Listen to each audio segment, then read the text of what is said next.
भाई साहब कोई माने या न माने, लेकिन भोजपुरी के स्टार एक ही हैं। अच्छे वाले स्टार है जो कि विवाद से दूर रहते हैं। विवाद से उनका दूर-दूर तक कोई नाता नहीं और सबसे टॉप पे है अभी। भोजपुरिया माटी के बेटा, भोजपुरिया माटी के बेटा, हई वीर खानदानी। भाई इनका अभी फिल्म आने वाला है निरहुआ हिंदुस्तानी 4।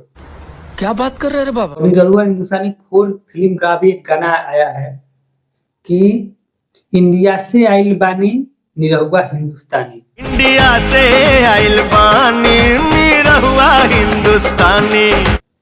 भाई ये लंदन में जाए कहीं भी जाए, अभी तो लंदन का शूटिंग है, लंदन में जाए अपने वेशभूषा अपना बर्ताव फिल्म का उसका स्किल पे, इसलिए शायद फिल्म हिट किया है तीनों का तीनों। और चौथा फिल्म भी आएगा, ये भी हिट करेगा, पक्का हिट करेगा। वृंदावन के फगुआ बनारसी के ठुमरी होल जब रोपनी गवाले खूब कजरी। भाई इसीलिए इनका फिल्म इतना चलता है और फिल्म में बस वही दिखाते हैं नेचुरल चीज।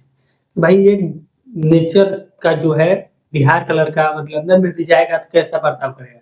ये नहीं कि लंदन में गया था इंग्लिश बोलने लगेगा, एक कहाँ से इंग्लिश बोलेगा भाई। बुड़बक आदमी है, बुड़बक जैसा ही काम करेगा, बस यही दिखाए। और इनका 1 2 3 सब में वही चीज है, लेकिन अच्छा है, हर चीज अच्छा है, स्क्रिप्ट कुछ अलग नहीं, इसीलिए शायद इनका फिल्म ज्यादा चलता है।